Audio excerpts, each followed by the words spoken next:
Hello, everybody. It is Monday, February 20th, 2023, and you are watching Wrestling Republic's daily broadcast. Today, we're going to be talking about Jay White leaving New Japan Pro Wrestling and previewing tonight's Monday Night Raw, which, of course, is going to feature Edge competing for the United States Championship against Austin Theory. But joining me today, we firstly have, to my right, the man, the myth, the legend, super producer, Coby Galenzoski. How are you today, Coby? Doing pretty good. We had some hiccups in the plans. I originally pulled out a Friday, and then that turned into the whole weekend, but I'm here. I'm ready. I'll be here for the week. Let's do this. Absolutely. And yeah, at the last week or so, I was Clark was meant to take a couple of days off, right? Deservedly so. And basically, I got ill last week, and then this weekend happened as well. And he's basically gotten to the point where Clark, I think, did 20 days of the podcast in a row. But he's got a day off today finally, and he will be back tomorrow.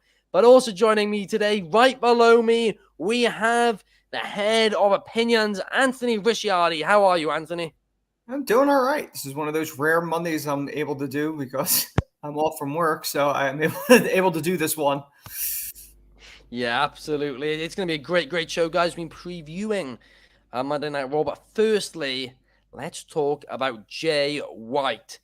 Now, for those of you guys who don't know, Jay White, of course, I think it was a couple weeks ago now, lost a loser leaves Japan match to Hikuleo, which meant he had to leave Japan. But he had a second plan, a backup plan, and that was to make New Japan of America, New Japan of Jay. And he went over to America then to work New Japan Strong and all of that. And at Battle of the Valley, he faced Eddie Kingston. However, to make this match a bit more interesting, they made it loser leaves New Japan. And yeah, Jay White lost again. So Jay White is officially gone from New Japan Pro Wrestling after losing to Eddie Kingston.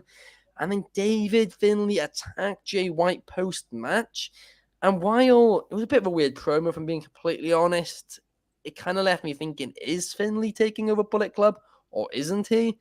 We don't really know yet. But anyway, the torch was seemingly passed to David Finlay. But yeah, Jay White is officially gone now. So, I mean, the question is where is he going to? Is it WWE or AEW?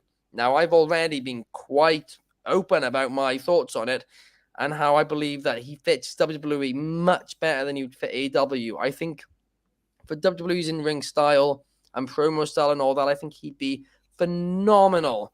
Whereas in AEW, I think he still do great or whatever, but I don't think he get the time on the mic that he needs and deserves. And for that reason, I just don't think that would be the appropriate destination for him, especially with the stacked roster they have. And got Ben Wagner here in the comments saying that both him and Suki, who are the hosts of Wrestling Republic's Lions of the Republic podcast and New Japan show, is saying that both him and Suki were very happy to see David Finlay getting featured. And of course, online, it was a bit controversial. David Finlay being the one to go over, attack Jay White post-match. But that's what they did, and truthfully, I'm excited to see wherever it goes. But what about you, Coby? What are your thoughts on this entire situation, and where do you see Jay White going? Sorry. So that's the thing, is I understand it's a weird situation. New Japan of America isn't an established brand enough. The way they're doing things, currently, is they're doing their, I want to say, bi-monthly shows, and then they're saying, Strong is going to be just those shows as well. Like, they're going to show the matches that have taken place over those ones. At least that's my belief system of that. At the end of the day, it's not a strong enough brand to have Jay White as a part of or as the face of it. Yes, Kenta won. That's fine. The Strong titles don't have too much, I don't want to say leeway, but they're not top belts. They're kind of mid-range belts for the company. Overall, I do think it was very telegraphed. You weren't going to have Jay White win this match and then have Eddie King. I think the original thing was, Eddie has to have Jay White's permission to wrestle in it. Yeah. It made no sense. Eddie Kingston's always going to be able to wrestle for New Japan because of his AEW deal. Currently, yes, Jay White's contract is pretty much up. It's between Battle in the Valley and WrestleMania. It's supposed to be up. We know there's other rumors about that. The only thing I can say is I wonder if in the cards or in the original plans, they were going to have Juice Robinson take over the Bullet Club, because that was, I don't want to say that was the plan, but they had Juice Robinson in the Bullet Club. Then it was like, well, he was working the more not day by day, but series by series approach. Like, oh, you'll do the World Tag League or whatever or you'll do the G1, then you'll do something autumn. I can't remember the series names, but I think that was almost the thing. And then he left, and now of course he's in AEW. I think David Finlay sold me. I saw a lot of good stuff in the G1 for what I saw. Him and Ospreay was solid. Him and Juice Robinson was one of the better New Japan matches I've seen in a long time. I'm excited.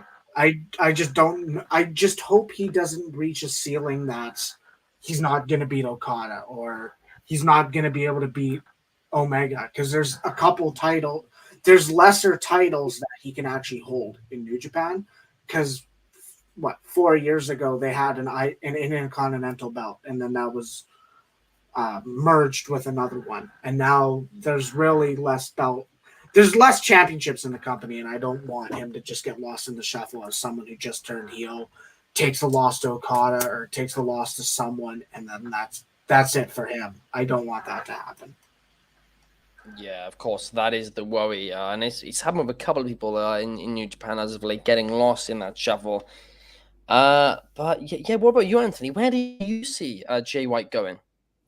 I mean, I think Jay White, any company would want Jay White. I mean, I said this the other day on the show. To me, the two New Japan talents, if I was WWE or AEW and I had the opportunity to get them, Ospreay and Jay White would be the two. I think the problem with him going to AEW is it's already a stacked roster, and they really don't know what to do with everybody there. And I think the style, like you said, Jay White is very much a promo, long storytelling. Other than MJF, I don't really know of anybody else in that company right now that's doing that. I think WWE, yes, they have people they don't know what to do with, but I think somebody like Jay White, they would figure it out. I mean, Jay White's a good enough talent that he will get to the top of a card no matter what company he's in. He's that good of a talent. He's got youth on his side. He could have a great match with anybody. I mean, just the prospect of him against Seth Rollins or him against Cody Rhodes, possibly Randy Orton if he ever comes back. I mean, there are so many people that he could have a great feud with, both verbally and in that ring. It's very intriguing. Do I think he's coming to WWE? I do. I mean, unless he gets some type of insane offer from AEW or WWE somehow completely drops the ball on this, I think he's WWE bound. And I certainly, I certainly think that it is very likely that he does end up in WWE, and I'd almost question it if he does go to AEW at this moment in time. But I just want to quickly ask both of you guys: do you think he's ready for the main roster? You go first, Coby.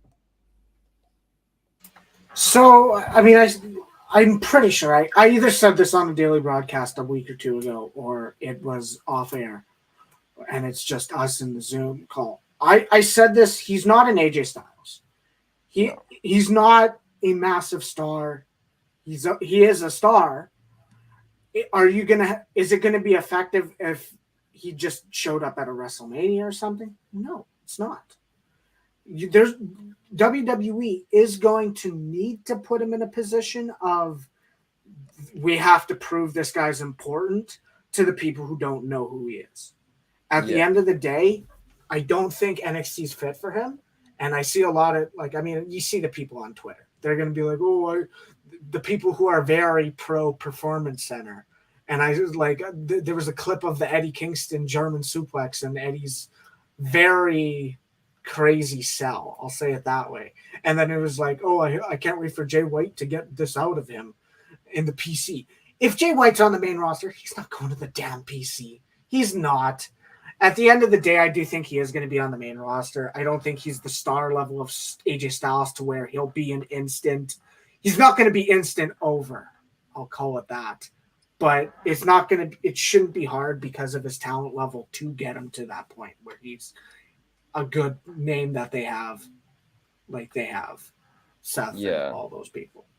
No, I do agree with you there that he's not as well known as Styles was at the time.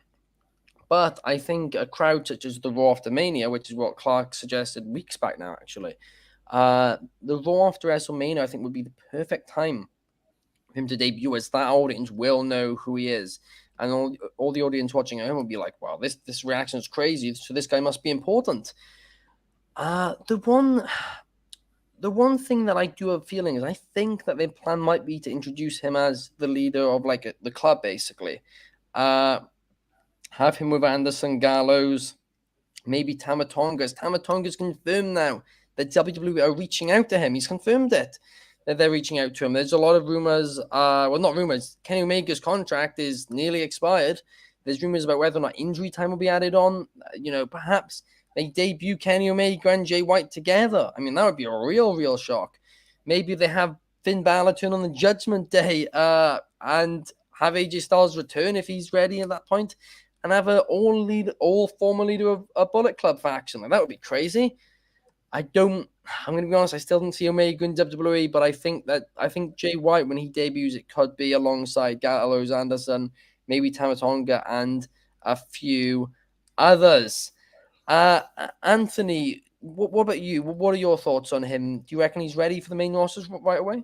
Yeah, I think you have to put him on the main roster. He's too good of a talent to be on NXT, to be perfectly honest. It's a different NXT than the black and gold brand, even though it's the same colors. It's a developmental now. It's not the NXT that Adam Cole debuted and Samoa Joe, and he has to go to the main roster.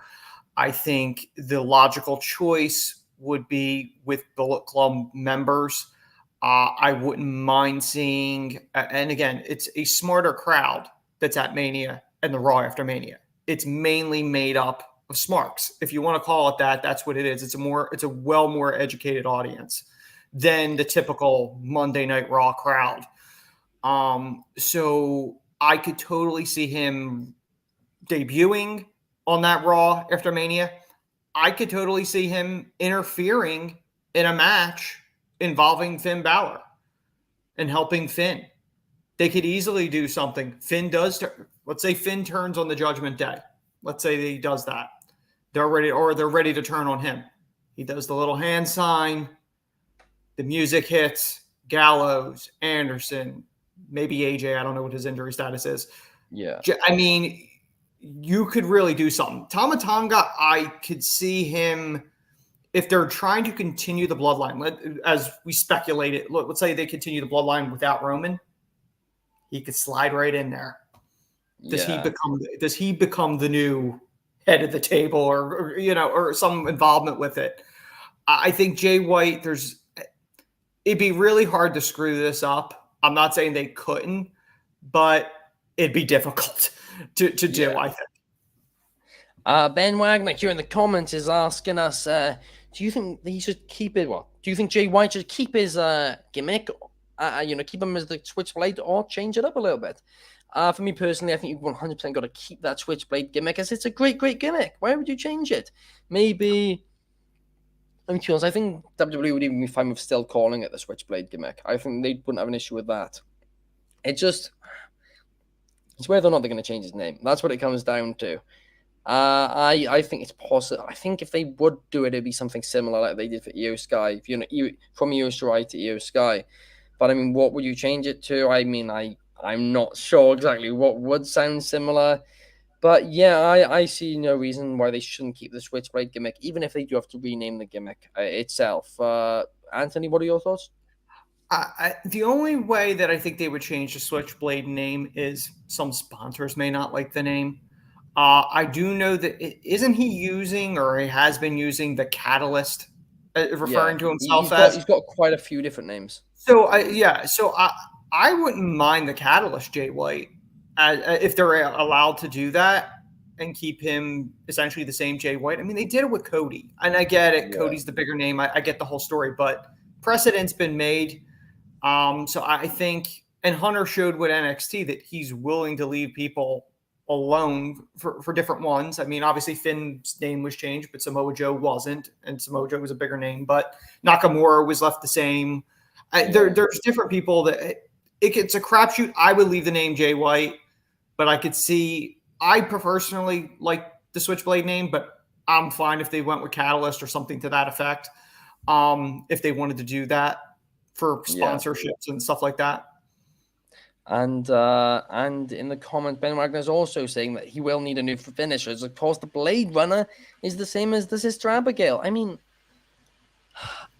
I think that would be something where it probably would be up to Triple H. So I think there's a possibility he'll still be able to use the Blade Runner. I don't know if it's likely, but I think there's a possibility he still could, because of course Damien Priest has started using the Crossroads. I forgot what he calls it again. He started using the Crossroads again as of late.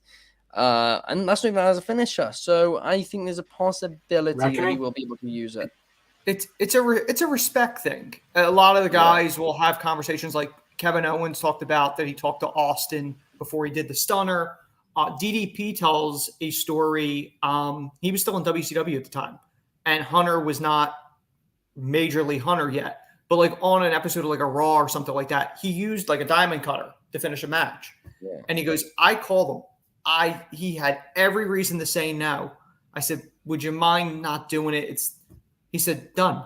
He's like, he never did the move again. It's a respect thing. So I think it'll probably be between Jay and Bray. I don't really think Hunter will step in and go, you can't use that move. I think it's kind of a respect thing. Jay might not want to do a different move just because of the respect thing. Because I think Bray's been doing this a little longer than Jay, hasn't he? Yeah. Or about the same amount of time, something like that. Yeah. Yeah, no, he has been doing it quite a bit longer, because Jay White used to use the Kiwi Crusher as his finisher. Mm-hmm. So, I mean, perhaps that's what he uses going forward. I don't know. But the other thing that happened on the New Japan show was Mercedes Moné defeated Kairi, formerly known as Kairi Sane, to win the IWGP Women's title. But perhaps, because of this, a lot of people were in attendance. But Bayley was in attendance, understandably so, to see one of her closest friends, formerly known as Sasha Banks, win the title. But also there was somebody else who was in the crowd who was, it was a bit slightly interesting. And it was that CM Punk was in the crowd for the New Japan Pro Wrestling Battle in the Valley show. And it's like, why is CM Punk there? And even more interestingly, CM Punk was in the Impact Wrestling section of the crowd. So, I mean, who knows? Perhaps CM Punk is heading to Impact. Perhaps he's going to go to New Japan. At this time, it's anyone's guess. But, Anthony, do you reckon there's any possibility we'll be seeing CM Punk show up in New Japan? I mean, anything's possible. 2022 showed us anything's possible in wrestling. But I don't think so. It is kind of odd to me why he was there. I mean, I don't really know what ties he has to people other than, his real life issues with Kenta, which I don't really understand why he was there. If he was just taking in wrestling, but again, it wasn't like the show was in Chicago where he lives. Like, he went out to California to watch this. Unless he was there for some other reason that we don't know. But I find it interesting. It does tell me that, the door is not completely closed for him with professional wrestling, as opposed to when he left WWE years ago, where it was like, I'm done. I still don't know if he comes back to AEW. I know legally he's under contract, so in theory he could go back there. But I think there's too many egos involved, unless something drastically changed between him and the Elite where they would be willing to work together. I don't see that, but I'm curious to see what happens with him. But at the same point, I'm not getting my hopes up. And Soul's in the comments, and he's saying, CM Punk went to see his best friend Eddie Kingston. Definitely what it was. What about you, Coby? Do you think there's any chance? I mean, Anthony pretty much stole what I was going to say. I was going to say it shows that he's not fallen out of love with wrestling. He showed up to a show that wasn't in Chicago. He had to travel to go see. They said he was seen with some Fightful representative, and then it was like Giselle Shaw. And then there was the times where there were people lining up to go say hi to Punk. It's funny because, I mean, he didn't, to my knowledge, he didn't like hide his identity. I think I saw a picture of Bailey wearing a mask, a lucha mask type of thing. At the end of the day, it's of question. Business wise, the smart move could be to bring Punk in for AEW. At the end of the day, I do think there's a lot of egos at play, and that could be what puts this as it might not happen. At the end of the day, like, it's interesting he showed up to New Japan. He inquired. Yeah, they said he inquired to show up and take in the show. So I don't know if that was because he wanted to see what a New Japan America show would be. I have no clue. At the end of the day, it's interesting, but Mercedes Moné winning the title is not surprising. That's not surprising either. No, not at all. I think everybody knew that going in. And we got Ben Wagner joking that Bobby Fish is why CM Punk was there. Yeah. Oh gosh, I don't know why. Is he that big of a fan of Mercedes Moné Punk that's why he went? Who knows? But part of me does believe that perhaps he is hope, and maybe he thinks that everything's done with AEW. There's no way he can convince the elite of anything else. So perhaps he wants to finish his career in Japan. Perhaps that's what he wants to do. But now let's move on to Monday Night Raw, which of course is tonight. And there's only two things announced for the show, but they're two fairly big things. The first of which is Edge will be challenging Austin Theory for the United States Championship. And this was very interesting. It was announced during the press conference after Elimination Chamber. Austin Theory said that he'd face anybody who wants to face him on Monday night. And Edge later on in the press conference accepted the challenge. So yeah, the real question is will the Judgment Day get involved? Will Edge win? Are they doing Edge versus Cena at Mania? Who knows? What are your thoughts, Anthony? Yeah, I know. I threw that out, an Edge Cena thing, but I'm responsible for that mess. Realistically, Theory's probably going to retain. I think it's a good idea to have Theory in the ring with a veteran like Edge. The Judgment Day probably will interfere because it's the feud that refuses to go away. It's like a bad rash. Hopefully it goes away by Mania. But that's probably where it's going. I know their WWE has made an announcement when Cena will show up on a Raw. Presumably he's there for Theory.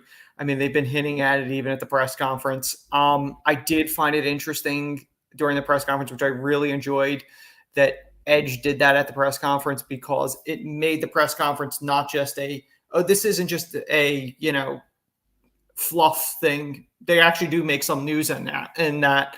But he took the shot at Cena, saying the Theory was a Cena fan. So clearly shows he's an idiot. I think you need to do the interaction with Edge and Cena, whether it's on that Raw that he returns. I definitely do. I would love to see them one last time, whether it's Edge's last match or just in general. I would like to see them one more time go at it. But Theory's probably going to go over tonight. But I think it should be a good match, assuming they don't go straight Judgment Day interference right away. Yeah, I mean, the only way in which I can see Theory losing tonight is if basically the WWE's thought process at this moment in time is that now that Reigns versus Rock is off, they need another, two legends facing each other. That's the only way in which I could see it happening. And still, I do not really think that it's likely. But what about you, Coby? What are your thoughts? I agree with the thing that Anthony said, is that the press conference isn't fluff and they actually made something out of it. They did an angle, if you will. And at the end of the day, they made the match. I found it interesting. I found it funny. So hearing Edge say, "Oh, he was a Cena fan, so he's stupid," but then he said, "Oh, I also respect the man," type of thing. At the end of the day, it is an interesting match. I enjoy Edge on Raw. He had that great match against Damian Priest in Toronto last year. Now he's in Ottawa making, I don't want to say making history, but first time in whatever, 16, 17 years since he's wrestled in Ottawa. It's almost bucket list stuff, but I find it interesting that they are choosing this way because yes, it's most likely going to be Edge Finn Balor at WrestleMania. If there's a stipulation, okay. But it puts it into question that there is an aspect of unpredictability because they could very well go Theory Cena no title, Edge and Balor with a title to finish off the rivalry. I have no clue if that's the direction. I don't think it's very likely that that's the direction, but it is a way to think about it. Is that could be the way they go, and I'd be interested in it. I almost don't want Judgment Day to interfere. It almost would be fun to see a moment where Judgment Day are attempting to screw over both of them. There's a moment of Edge attacking Priest and Theory gets Finn or vice versa, and then they go back into the match type of thing. That could be an interesting spot. But I do really want to give the props to Austin Theory for Elimination Chambers. He took a beating in the Elimination Chamber. It kind of telegraphed that he was going to retain, but he took a lot of spots. That chamber was one of the best chambers I've ever seen at the end of the day. But he's really earning his stripes with this championship run where he isn't Vince's golden boy in this situation. Now he's the future, and we're not pushing him down your throats. We're making him important, and they are very much succeeding. Yeah, and truthfully, when Triple H took over, I wasn't sure if that would be the end of the Austin Theory push for the time being, because it wasn't like he was really, pushed massively in NXT. But no, they really have pushed him to the moon, basically, since Triple H has taken over creative, but they've done it in a smarter way than when Vince was there. But yeah, I'm intrigued in this match. I think there's a possibility it could go either way. You made a great point that perhaps Edge versus Balor with the US title is the plan. And yeah, that'd be cool to see Balor with a title again. But yeah, who knows? But we'll have to wait, till tonight to find out. But what is also on Raw tonight is Mustafa Ali versus Dolph Ziggler, because after months of teasing and all of these backstage segments, they are finally doing the match. Now, following this, will the two become a tag team or something? I think that's likely. I think it's very possible. But what do you think about it all, Coby? Do you think that perhaps they are going to go on a tag team run? I think it'd be interesting if they do go that route after this. I think it could be a way to do it is because Theory's all about, why is Ziggler getting these shots? Why is he getting these opportunities up after opportunity? And it's a matter of DZ has to prove something to Austin Theory, or not Austin Theory, Mustafa Ali. That's my bad. But he has to prove something. I do think we could kind of see Ziggler going over. And if done right, this should be a really good match. Both are very talented in the ring. Ali hasn't had the time to shine at all. He was getting jobbed out 4 months ago to Theory and Rollins and all that. Now this is kind of okay, he's in a position to where he could definitely. If you can't have a good match with Dolph Ziggler, come on. I've said this about Rey Mysterio and Cross, and I'll say this again. If Ali can't get over and can't have his stock raised even the slightest bit in this match, I don't know if he's worth it anymore. And a tag team run would be interesting. I'm just saying a tag team run would be interesting. I don't know who they'd go for unless it's Imperium wins the title off of something or a heel tag team. Because I mean, unless you're gonna go DZ turns heel, or Robert, I think on the press conference there was something with Robert Roode as well. And then, do you do the Dirty Dogs turn on Mustafa Ali? to make Mustafa face. I have no clue, but I could have sworn I saw something Bobby Roode. Who would you pair though? That's the only question. Who would you pair with Mustafa Ali if they were to go against Rude and Ziggler? I don't really know. But Anthony, what are your thoughts? One thing I do want to mention before I get into the Mustafa Ziegler thing, one of the things that I thought was really cool during the press conference, and I know it probably didn't get much traction, and I was wondering what was going on.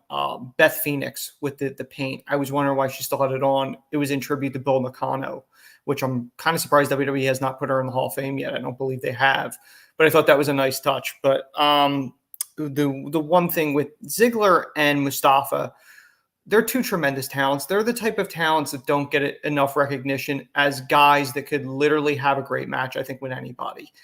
Ziggler's a Grand Slam champion, which I think somebody said that WWE doesn't even acknowledge it, which is kind of funny. If true, I could have swore they've acknowledged it before, but maybe I'm wrong. And Mustafa, I think he's never really fully recovered from Retribution. The Retribution and the hacker angle is kind of like this stink that has stuck to him, and he's never really gotten that. That was the one time he got an angle, like a major angle, and just it wasn't a good angle. So I think it hurt everybody that was in that group. Nobody got elevated from Retribution. Everyone had to be rebuilt from scratch. So I would like to see him get a legitimate run here. I would be completely fine if he's the guy that ends up dethroning Theory at some point. I think if you could build him up, I think he could have a decent run. I don't really think he needs to be in a tag team. I really don't know who you'd put him with. And quite frankly, a Ziggler-Mustafa tag team, I don't know. At this point, Ziggler's like that established legend veteran that they kind of just put in these positions occasionally. But I don't really think that the tag team is really going to go anywhere, but a decent run for a title, whether it's the U.S. title or maybe during the draft. Say he goes against Gunther, the underdog that eventually dethrones Gunther, or the guy that dethrones the future of WWE in Theory. I think he can have a decent run given the right opponent and the right storyline to go with it. Yeah, I think he 100% could do. Now, next thing I want to talk about, and pretty much, I get just because you asked me yes. the question. Just because you asked me the question of who could you put with Ali, and if the Dirty Dogs were united, the only thing that came to mind looking at the Raw roster, and that's not looking at the SmackDown to say, oh, this guy could go over, because they don't care about the brand split right now, but they are kind of working towards splitting up Alpha Academy. So almost Chad Gable could work, because Gable's so talented. And I know they kind of did it with when he was kind of Shorty G before. But I think given a run, that could be just a very an underrated tag team. They could work together. I don't know if that'd be the plan. That's an option that I can present. That certainly would be a very solid choice, which I hadn't even thought about. But Ali and Chad Gable, something to think about. But the final thing I want to talk about in today's show, I wanted to talk about somebody who I know that both of you are huge fans of, and that's Bray Wyatt. Because of course will he show up on tonight's Raw? That is the question, because of course he's now going after Bobby Lashley. Now, Anthony, how excited are you for this feud? Oh, I can't contain the excitement. I've said this before, and I don't get Bray Wyatt. I've never been overly impressed with him in the ring. This whole return, other than the entrance music, I don't have any. It's reached a point where I don't really care who's in this Wyatt 6 or whatever this family is going to be, and I want to care. I just don't. I don't know why. It doesn't appeal to me. The prospect of him against Bobby Lashley has zero appeal to me. And him against Brock would have been just as bad. The problem is the character. It's not The Undertaker. It's not The Undertaker. And I'm not even saying that, trying to compare the two, but as far as like a supernatural character, it's just, you got to be careful on who you put him up against. And quite frankly, there's been nothing they've done so far that I can see this positive. Like if they do a Hurt Business against whatever this Wyatt group is, okay, how does anybody come out of this elevated? Because either Hurt Business is going to be reunited to be buried, or they're going to bury the group that they've been spending months teasing.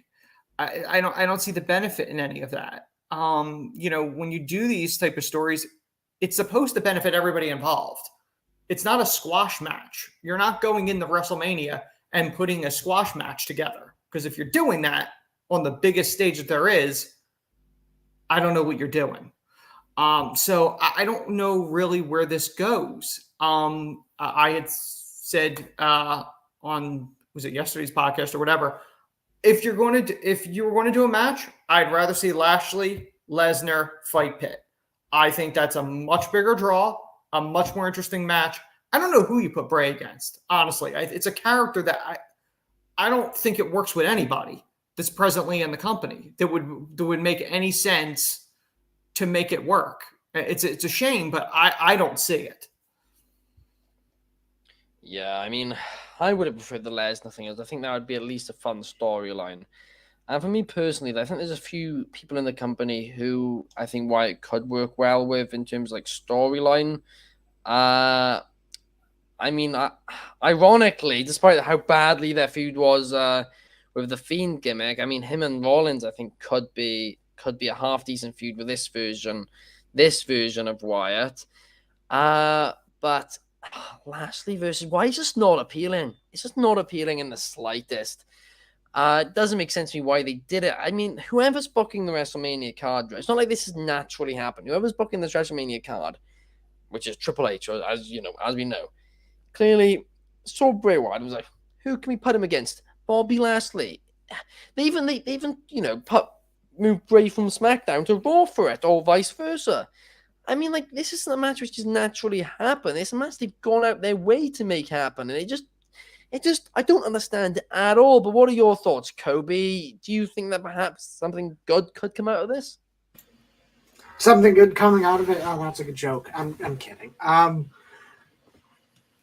I find it interesting because you're not going to get too many more opportunities to do this match, do the match of Brock Lesnar versus Bray Wyatt, unless we're getting a Raw match between the two of them to really see who goes to face Bray Wyatt, and I'd almost be more inclined to, or more interested in this. Do we get a three-way? Just a Haas three-way? Who would want like? to see I'd be more interested in a three-way because it would have Brock Lesnar, someone who's actually entertaining. Bray Wyatt's not doing anything for me. I don't know what Lashley's doing right now. He's in the position of, am I a heel or am I a face? Oh, I'm both. I don't know why that's the match they went with. I think you could naturally build to that later on, because at the end of the day, Bray Wyatt's in the position where he should not be having a title run or in a title contention. He should only be in rivalries that are going to just do other stuff. He shouldn't be fighting anyone for the title. At the end of the day, I'd rather see the triple threat match, but this match is, I don't know why. I'd be more inclined and more interested in having Bray Wyatt try to chop down Omos. It's almost like WWE creative when we've exhausted all our resources with the Bloodline Cody storyline. We got nothing left, and I want to go home. All right, who are we putting Bray with? I don't know, Bobby or Brock? Like, it seems like it was a complete, we threw a dart and that's the name, or we picked a name out of a hat. Like, there's no real logic here other than, and it was weird, but how it all came about. Didn't it come out like a tweet or something? Like Bray's like, I got next or something. I don't even No, remember. no. He Bray, came Bray out said it on SmackDown. SmackDown. Yeah, after Bray and Howdy took out, But it's almost Hit like an Row, after. he said Bray Wyatt, or Brock Lesnar, Bobby Lashley, whoever I got. He basically said, "I'm coming for you." I mean, but it makes no sense. There's no sense in it, but there hasn't been any sense anyway in a Bray storyline. So I guess it makes sense because his character doesn't make sense. So all right, we're going with it. Continuity, that's what it is. But Soul in the comments is suggesting Bray Wyatt, Joe Gacy. I mean, I just feel like something that the mystical stuff will just get out of hand in that feud. That's what I worry about. But I mean, yeah, that would be interesting. I mean, even would they me. would they I was bring gonna say up, maybe would they bring up Sorry, carry on. Gacy's group to make up the Wyatt Six? Because the gimmicks are almost identical. It's true. I mean, that's agree. certainly a possibility.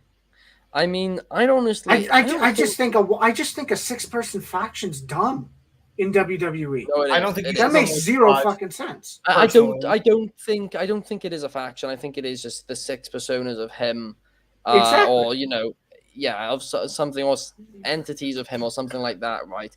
But what I will say is, I honestly think that perhaps a Tony D'Angelo Bray Wyatt feud could be somewhat interesting, or something like that. That feud gimmicks they have in NXT, I think perhaps could work. Now, obviously, you would not want someone's first feud on the main roster to be Bray Wyatt. That is just setting someone up for failure right away. That is setting someone up for failure. 100%. Yeah, that's just a burial. I think I joked about it like after WrestleMania last year. I'm like, oh, we really need D'Angelo's Mafia versus the Bloodline. That's the type of feud I'd want. If Tony had a bigger group, I go, yeah, that actually probably would be good. But exactly, right now he's got one henchman, so it doesn't really work. 100%. It doesn't. It doesn't. But I mean, I like Bray Wyatt's in the position, and I'm going to continue to say this and sound like the broken record. He is not adding to the product. He is taking away from a position that could go to someone else. I'd rather be watching more Braun Strowman than Bray Wyatt on WWE TV. I just don't understand what section of the audience Bray's character really appeals to. Because it seems like the majority of people I'm talking to, they're not into this, and they watch wrestling a lot. So I'm not exactly sure who this is appealing to. Casuals love him. I know that. I don't think they've loved maybe some of the stuff since he's come back because it's been repetitive. I can't imagine they do.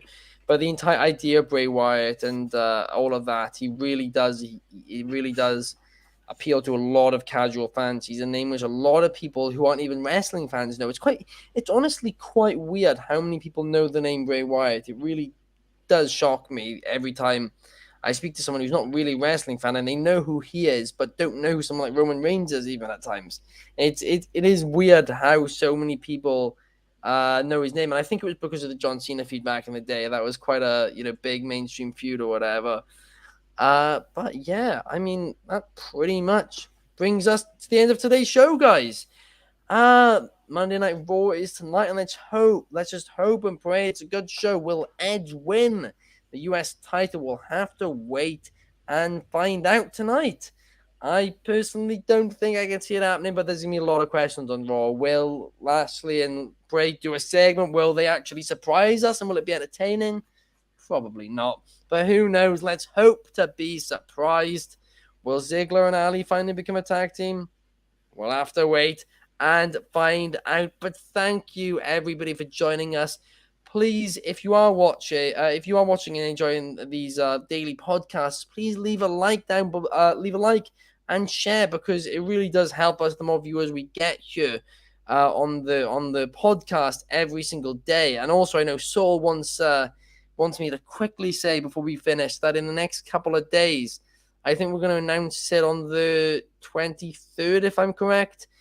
We're going to be announcing the 50th guest of the Soul Session. So that is certainly going to be something which you guys want to keep an eye out on, because it's a hell of a guest. But thank you, everybody. Thank you, Coby and Anthony, for joining me, and we will see you guys next time.